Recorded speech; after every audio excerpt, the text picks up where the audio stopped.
பேசுவது கிளியா இல்லை பெண்ணரசி மொழியா? பேசுவது கிளியா இல்லை பெண்ணரசி மொழியா? கோயில் கொண்ட சிலையா கொத்துமலர் கொடியா? பேசுவது கிளியா பெண்ணரசி மொழியா?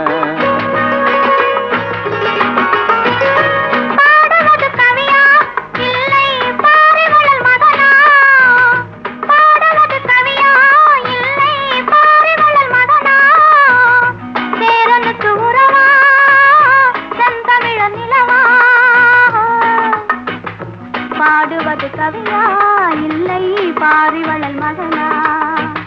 சேரனுக்கு உறவா செந்தமிழ நிலவா? பாடுவது கவியா